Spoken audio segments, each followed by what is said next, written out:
it's not everybody who's going to get the money to go to these events. So when I go to these events, I tweet about what's happening, and I give like a chronological, what you break down of what's happening from the time I got there to the time I leave, and it gathered some kind of traction. I was like, okay, then I'm going to make it a thing. So when this protest happened, I was like, okay, why don't I try doing that for this one? Because it would be a new challenge for me, but I'm willing to take it because people are demonstrating. What really are you going to say? What really are you going to write about? So it was a new challenge for me. So on Thursday, when I joined them, I think what made me get up from the house was when I heard that some protesters had been arrested. Oh, that's when you came out? That was one. I was like, no. At about what time was this? This was around 8:35, if I'm not mistaken. So you're saying prior to that you had no plans of joining? I mean, it was a holiday. Yeah. And with the media outfit I worked, they're like, oh, you guys should rest. So I woke up and I had the strong conviction to go out. I just wanted to go and see what was happening, and find out from the police why they were arresting them. Because as far as we are concerned, they had been given the opportunity to protest, but the police was arresting them for unlawful assembly, which didn't make sense. And when such things happen, we've seen it on international media where sometimes the media is biased to report certain things. So I said, I'm going to go there and use my Twitter to write about what's happening. Okay. So when I got there, then I noticed why I woke up from my bed to be there, because what I saw and the experience I had was heartbreaking. What was that? Because I saw the protesters being put in a room, and I was like, no, these guys are not criminals. In a room? In a room. They were detained in a room. Where? I was at the Accra Regional Headquarters. Okay. How many protesters were taken? I couldn't count at the time, but it was later I even got to know that they had split them. Sent to various police stations, and that was what was making it a bit more interesting for me, because why would you do that? I mean, forgive my ignorance, I was like, what kind of strategy is this? Like, are they supposed to break their... Are they looking to break their spirit? Or it was just too much for me at the time. So I was like, you know what? Let me just try and talk to my friends, because I saw a good friend of mine, Osei Kwame, in there. I was like...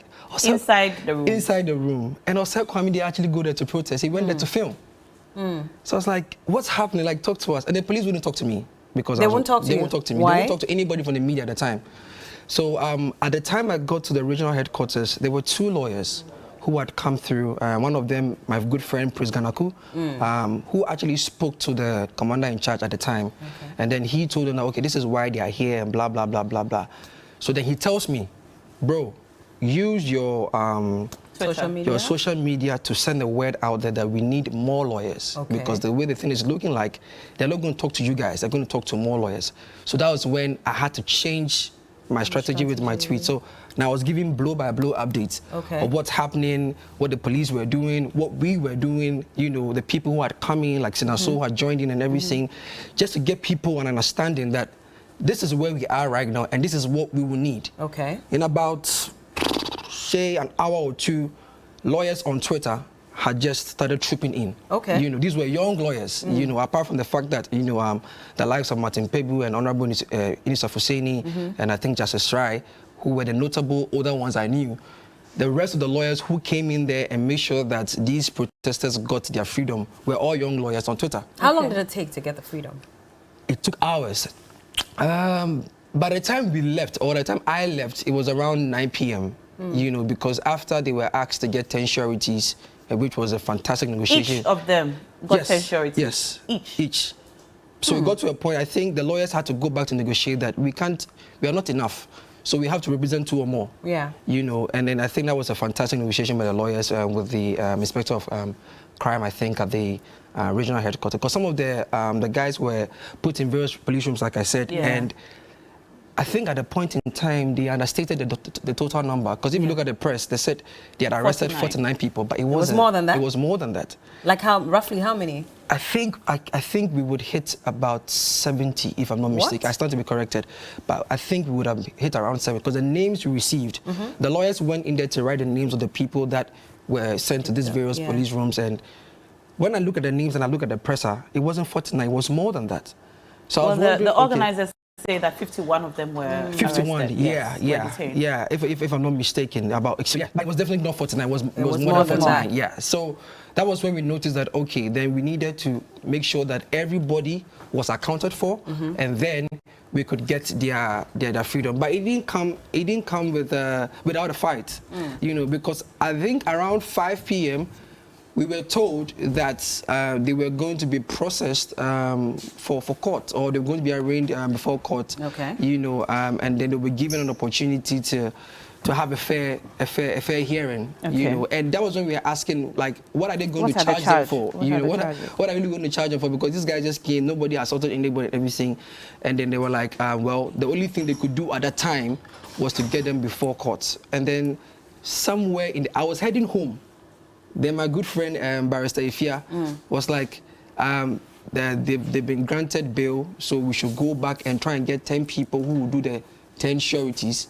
This was around what time? This was around 7. Oh no, 6. Sorry, this was around 6. I was going to buy food, so that was when I was actually buying food for the guys. I was like, okay, if they're going to sleep here, I mean, they've been here since morning. They haven't eaten. They might as well have something. They might as well have something. So that was where the philanthropy side of And you funded this yourself? Yes. So I understand there was a Momo number that was put out. On Thursday, the food that I bought were funded by me. But when we put the word out there, obviously I was busy trying to get food and everything. I didn't see that people were looking to help. So later, I got a call that, look, people want to help, so put a mobile number. Okay. But there was another volunteer group that had already put out a number for people to send Momo and everything. Okay. How were you feeling, before we introduce our next guest, by the way, when you saw all this happen as a media person, and in fact, you're not even a political journalist or a current affairs journalist. Yeah. How did you feel about what was happening? I was heartbroken. You know, I struggled to even do my work. At the same time, try to be of help, because I'm helpless. I don't know anybody. I write about entertainment. I mean, were you scared for your life? No, I wasn't. You weren't I wasn't, because what I did was, and I thank God for that kind of training. When I got there, immediately I identified myself with the police. Okay. I was wearing my ID card. I told them I was wearing my media outfits and T-shirt, and I said, this is who I am, and I work for this media outfit. I'm here to just cover. Okay. Okay, just to identify myself first. So I obviously did not think that, I was going to happen. But you know, they picked up some journalists as well. Exactly. So when I saw what happened to the lady from Metro TV, I was like, maybe it was a little scary. Be careful, and then, you know, anyway, we have a second guest on the show this morning as well. Sorry, now you're coming in. But Solomon Wise Agboloso is the media liaison for Democracy Hub in Ghana, the organizers of the Occupy Julobi protest. And shortly, we'll also have Salam Mustafa, the national youth organizer for the NPP, who join us based on that statement that the National Youth Wing of the NPP had released. But let's start off with Solomon. Good morning, and thank you for joining us. Good morning, brother. I believe you were also on the ground, on the grounds on the day, from day 1 till day 3. Yes, yes. First of all, how do you feel about the 3-day protest? Do you think that the signal or the message has been sent home? Clearly sent home. It has been sent home. Very, very What clear. exactly was the message? The message was, first of all, we want Mr. President, the leader of this nation, President Akufo-Addo, to step down, and the Vice President. To step down? Yes. Because he told us that he has no idea about how to move the nation. You know, recently, that he's waiting for the next leader to take us off the wood. What does that mean? It means that he lacks the ideas that he, the president, will use to shift the nation to the next phase. So he cannot stay in the presidency when he told us that he has chickened out. So that's what you deduced from what he said. That is the meaning. That's the meaning of what he said. That we're waiting for the next person to come in and take over. Of course, when you look at the trajectory where Mr. President has led us from since he was president, or since he assumed responsibility of the state till now, you could see that a lot of things went bad. There were times that Mr. President said that he was misled. Several occasions he was misled. It shows consistently that Mr. President is not in charge of this nation. There were people behind who are piloting the nation in the wrong direction, which he is not aware of. Mr. Wise, the understanding that we have had since the beginning of the protest till now is that your group, Democracy Hub, and all the people you called out to demonstrate were calling out the government on bad governance, on complaints about high cost of living, troubles in the health sector, troubles with our railways, our roads, and basically all the challenges that Ghanaians are facing now with the economy and so on. We have not come to understand, I think this is the first time I am hearing this, that the purpose of the demonstration was for the president to step down. Exactly. Has this changed? Oh, no, all that has your reason all changed? that you've mentioned culminated to the fact that it is that Mr. President has brought us this far. When we have our roads not being fixed, our educational system not going well, the health sector being collapsed, it is the direction of Mr. President. Okay, so, but Solomon, this is a democratic dispensation. Sure, sure. And when in a democratic dispensation you are not happy with the way a government is going, the thing that you do to take the government out of power is to vote them out. And we have about 1.5 years to go. So if the purpose of this protest is to ask for the president to step down, why don't you merely wait and advocate for him to be voted out of office in 1.5 years' time? Well, apart from us voting Mr. President out, we still have routes that we can take as citizens to drive our message of him stepping down. Which is this a realistic drive you are on? That because of the challenges that we're experiencing as Ghanaians, the president should step down. Is this realistic? Has this happened anywhere else where, because of a protest, the president has resigned? Well, it might not happen. We are not saying that our protest practically will make Mr. President to step down. But we are driving home a message that we are tired of the mismanagement. We are tired of the grand political larceny that is going on in this country, which he is superintending over. Mr. President is watching. Every bit of our institutions are being corrupted. In fact, institutionally, our systems are all collapsing. Watch the police, the Ghana Police Service. They are being weaponized against the citizens that is supposed to protect. Okay. In fact, the Ghana Police Service normally has no reason to stop us from protesting. We have every right to protest. But when you watch critically the police service, not on our protest, but in the past, there were consistent efforts to stop people from protesting. We want to test the law.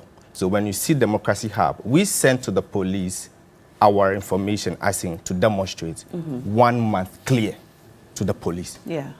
When you read the Public Order Act 491, it stated that 5 days ahead. Yes. But we, because we want to test the law and see what the police would do, we give them our information a month clear ahead.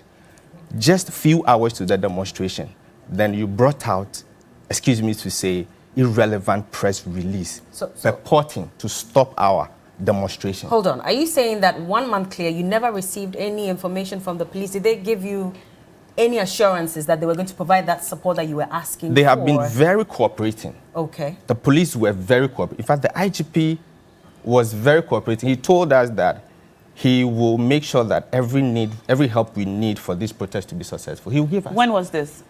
It was during our correspondence with them along in between the 1 month duration. Did a press statement saying that you were not to go ahead with the demonstration come as a surprise to you on the 20th? It was a surprise to us. It was. Now, they claim that they made service of the notice of injunction on your law firm. Now, we've seen the back and forth between the organizers of the protest and the police about whether or not the service in itself was good service, to say that you did receive the notice of the injunction. But say the service was made and you are aware of this, the night or the dawn of the 21st. Do you agree with the police when they say that going ahead with the protest, in spite of the alleged service, was an unlawful gathering? Well, I am still struggling to understand what unlawful assembly means till now. An unlawful assembly is an assembly of people who are gathered to perpetrate a wrong. So you gathered to break the law. So protest is a wrong? Protest? No, protest is not a wrong. It's not a wrong. Okay. I want to state emphatically that... But may I just explain that while the protest is not a wrong, the point, it appears to me, from where I said that the police is making, is that going ahead with the protest, in spite of your knowledge of a certain injunction application, is the wrong. You see, that injunction, as I said, we were not served. But merely serving as an injunction does not stop us from demonstrating. Because the courts are supposed to rule on the matter. And that is where you, the police, would take it from. Okay. And the court was silent. The court didn't rule on the matter. So It didn't stop us from demonstrating. Okay, Right. before we talk to Salam. Let's quickly talk to him because we've kept him holding on for a long period. Salam Mustafa, good morning to you. And Salam Mustafa is the National Youth Organizer for the NPP. Good morning. Good morning, Bella. How are you? I'm fine, thank you. How are you doing? Oh, by the grace of God, we are okay. We were hoping we would have you in the studio to have this conversation, but whichever way, Salam, a statement has been released by the National Youth Wing of the NPP, of which you head as the National Youth Organizer. Now, this statement that has come out, of course, has caught some flack based on some of the statements that have been made. Why did you think there was a need to release these statements at this time? Thank you, Bella. Good morning to you and your viewers. We are the Young People's Department of the NPP as an establishment, and therefore we are interested in anything that concerns young people. So if we see an activity that involves young people, we will monitor things, which we did. I followed events leading to the demonstration, the back and forth with the police that you were putting to your other guests. So I followed Thursday, second, and the third day. I think by and large they completed the 3-day protest peacefully.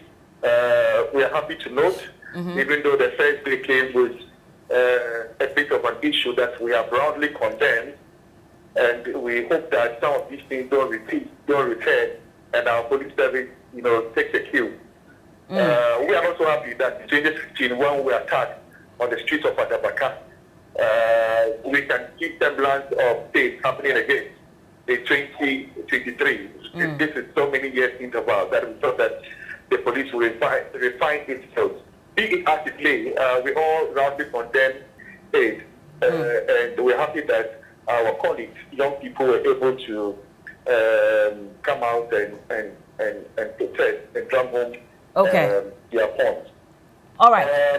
But in going ahead to condemn what the police did, you seem to also water down the reasons why the protesters hit the street. If I look at point 3 of your statement, where again, it sounded a bit personal, and I'm not sure if you were speaking for yourself or on behalf of the young people within the party. You said, I tried so hard in the 3 days of the protest to take home the most salient reason and demand for the protest, but nothing concrete except for the usual rhetoric of fix the road, motorway, cost of living, and other tangentials which borders on politics.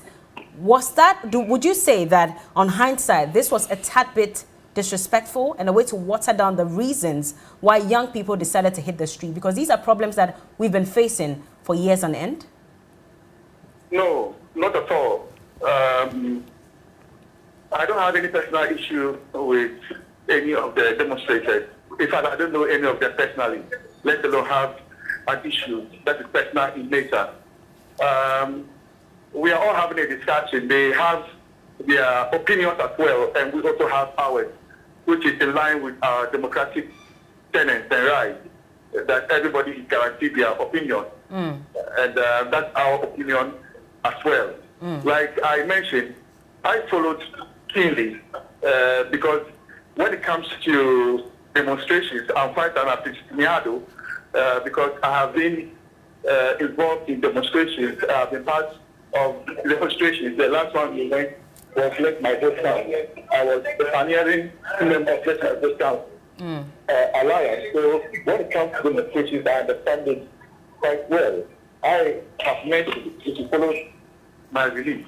Okay. But when you describe it as the usual rhetoric, usually and it's nothing concrete, what do you mean exactly by that? Headliner for demonstrations, the salient reason, if my friends and brothers wanted to demonstrate on economic issues, the economic conditions in the country, well, that would have been the discussion for all of us to interrogate, to see how are we doing as far as economic issues are concerned in the country. But immediately you start your preparation for a demonstration, and it is Julobi, house demonstration, insulting everybody, then you create. Sorry, who were they insulting? Of the Mustafa. kind of demonstration that you are going to have. And Mustafa, can you hear me? We followed to find the reasons, the bow for the, for the reasons that would pop up. And so many tangential, matters. Mustafa. I am the first to admit to economic issues anytime it is raised. It is the topical conversations we have. Salam. Mustafa, listen. Okay. Yes. So if you listen to some of the campaign messages from the president and the vice president, these were some of the issues that they raised in wanting Ghanaians to vote for them to come into power.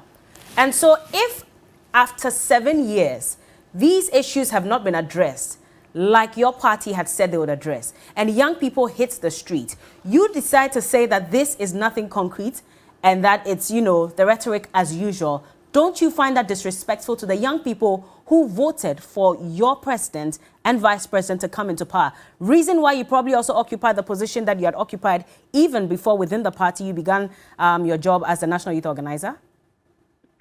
Mbela, I don't know where you're coming from with the word disrespect, because there's no disrespect as far as opinions are concerned. If Salam. we express our opinions, Salam, we can't Mustafa. call that disrespect. Salam Mustafa. Yes, I'd like to ask you. I'd like to ask you a direct question.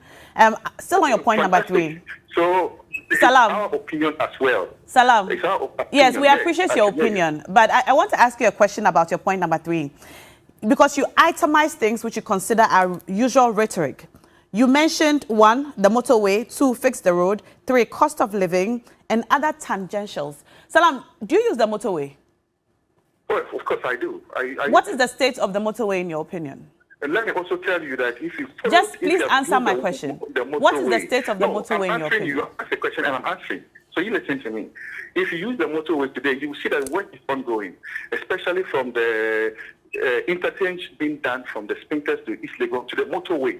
So if you followed what we did in 2019 when the second phase was commissioned, we said that we're starting the third phase, which includes the interchange. Okay, let me that tell you. connects I was on the East motorway Legon yesterday. to- I was on the motorway yesterday, and I noticed there's work around the Accra Mall end of the motorway. Before the toll booth, the actual motorway, which has been the cause of countless accidents over the, I don't know how many years. I was afraid for my life while I drove on the motorway yesterday. The potholes are endless. There's been a constant call by young people, in fact, all Ghanaians, asking for the motorway to be fixed. I do not think, Yes, but Salam, that's what I I'm do not pointing out think, to you, Salam, that I do not 30 think, outreach Salam, teams- that Yes. if people are out I on the understand streets you. I understand calling the point. for these things to be fixed, that it is okay for you to write a very long letter calling these things rhetorics bordered on political lines. I do not think, Of course, there were I do not politics think being done, that and that one, just I as you want have to shy agreed away that the from, motorway is bad, expressing you should my throw it opinion. off as a rhetoric. I also do not think that the many things that who feels it knows it, perhaps because of your position or because of the experiences you have in your little world, you probably do not experience the things that the people out on the streets experience. And because it is their fundamental human right to the freedom of expression, that means that they can say what they feel in a peaceful protest. I do not think that it is all right for you, for the lack of the same challenges that they experience. You don't experience it. I don't think it's okay for you to come out to call them rhetorics bordered on political lines. I think the least you could have done was to go ahead, to mention the achievements of the party like you did, which is fair. But to downplay, to water down, or to call irrelevant the things that the people are complaining about is a tad bit unfair. And so when Bella asked you earlier whether in hindsight you would like to reconsider your position, especially in point number 3, I honestly expected you to come again. But for you to consistently say that after 3 days of the protest, you are unable to take home the most salient reason and demand for the protest and consider them as nothing concrete, I beg you to come again. Have you been to Korle Bu in recent times? Do you not understand the plight of the ordinary Ghanaian? But have you called for a discussion or a monologue? Oh, come on. Come on. With who? Come on, man. Because it's just a monologue. What is a monologue? What is a discussion? A protest is a form of expression. Yeah, because a protest is a form of asked communication. Let me answer the question. Okay. Yes, go on, Salam. Yes, you allowed your opinion. People have expressed their opinions. I also have my opinion. So we can disagree on opinions, but don't foist your opinion on mine. I'm also a young person living in this country, and I took my time to explain that when we say the usual rhetoric, I've done the politics of this country in the last 20 years or so. We have discussed the same issues, and I'm saying, if in 2015 we went out to demonstrate, it was in a specific demand that a new voters register is prepared in response to the court case that we filed in 2013, challenging the results in 2020. And the EC coming to prove to the world that the voters register was flawed. So in calling for a credible election, we said that let's compile a new voters register. And that was the issue we took out to demonstrate. Of course, alongside there were tangential economic issues were raised in the Let My Vote Count demonstration that we did.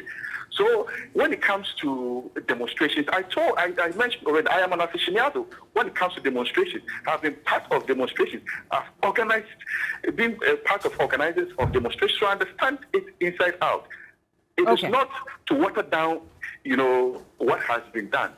I am saying that our opinion too was that we were expecting that there's a rallying point for all of us to agree that indeed this is not being done, so it should be done.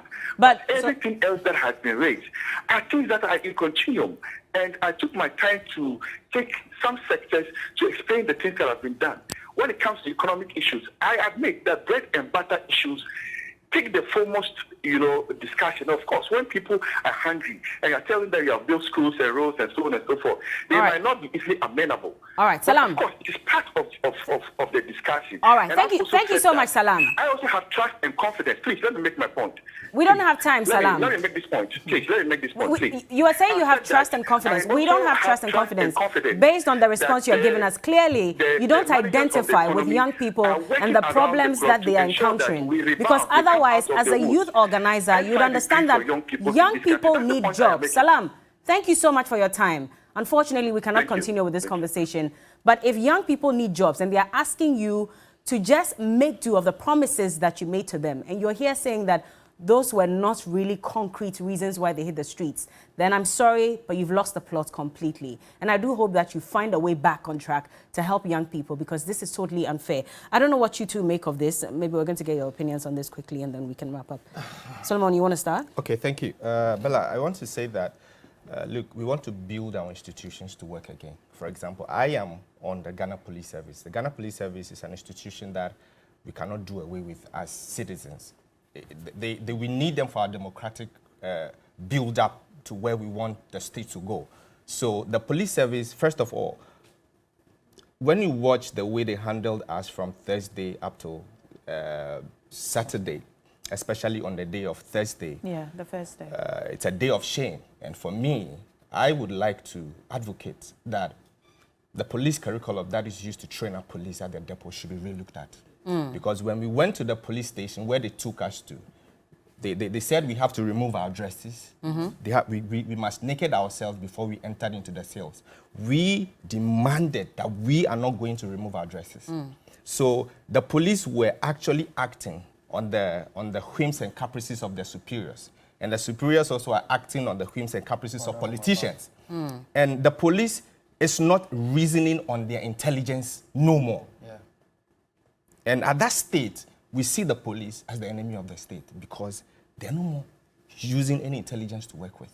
In fact, as I'm speaking to you, my phone is still with the police. You haven't received your phone? No. Oh, you were one of the arrested people? Yes, I was arrested on that Thursday. Were you brutalized? I was bullied into their van. I was on a call granting... what was the actual reason they gave you when they asked you to enter the van? They didn't tell us why they were bullying us into the van. At that point, we are made to understand that when you're being arrested by the police, they must tell you the reason in a language you understand, the crime you have committed before you are arrested. Was this done? It wasn't done. So that is the abuse we were talking about, the impunity with which the police was acting. That is what we had an intel after they took us to the regional command that it was a certain political person, order from above. We were told by our lawyers confidently that it was one attorney general who gave the order that we should be picked up in this country. The attorney general. And the police must sit up. The police must, because at this point, the police is no more working with intelligence at all. Is this information you can confirm? I'm telling you, our lawyers told us it was an intel we gathered.